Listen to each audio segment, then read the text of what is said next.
We make movies in a genre called Machinima, which is something I think that can only exist on the internet. Gentlemen, this is the M12LRV. I like to call it the Warthog. I think it looks more like a Puma.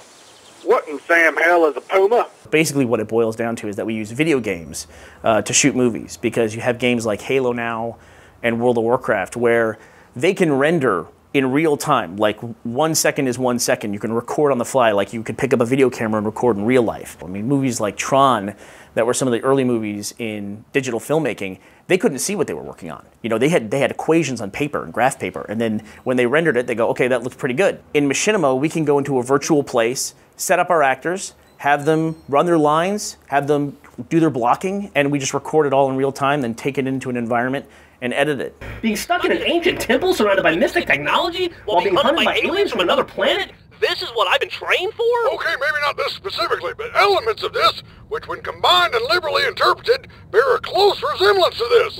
You know, we can shoot an entire movie without ever touching the real world in any way whatsoever. I'm okay. I'm okay.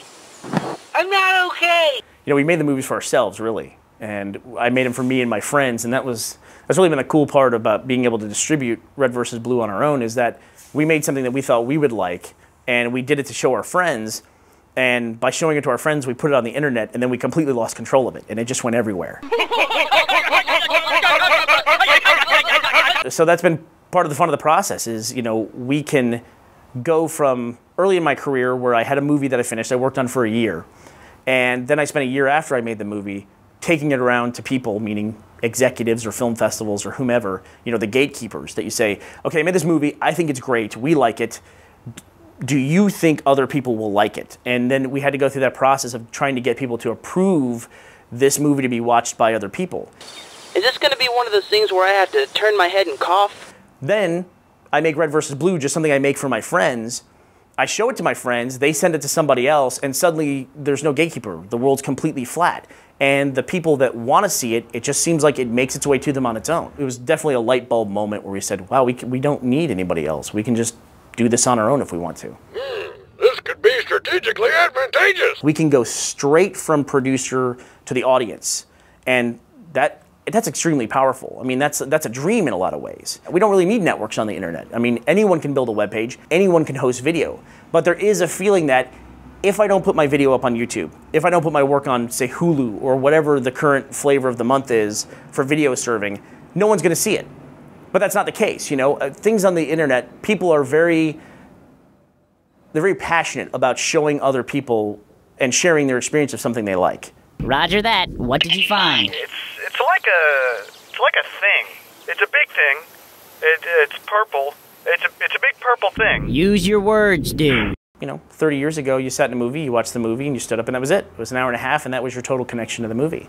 Now, I'll put a 5-minute video up, and within 5 minutes and 1 second, when somebody's had time to watch it, if I'm lucky, they watch the whole thing, I get a full breakdown on what they thought of it. You know, what they thought of it compared to last episodes.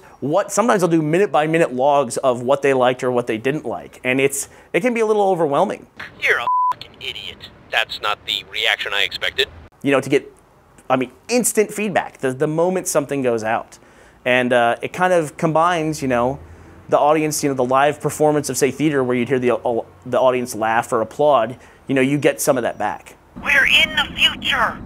Things are very shiny here. It's really hard for me to see where cinema will go from here.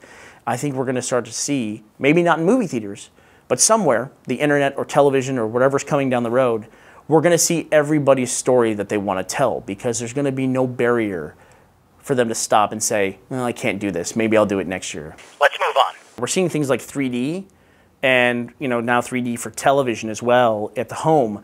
But those are really just, I mean, those are just technology differences, right? You see, the answer to today's overabundance of technology isn't fewer useless gadgets. It's more useless features and fewer usable gadgets. But the experience of going to see a movie is almost no different today than it was when it first started, of going to see a story or participate in some kind of storytelling.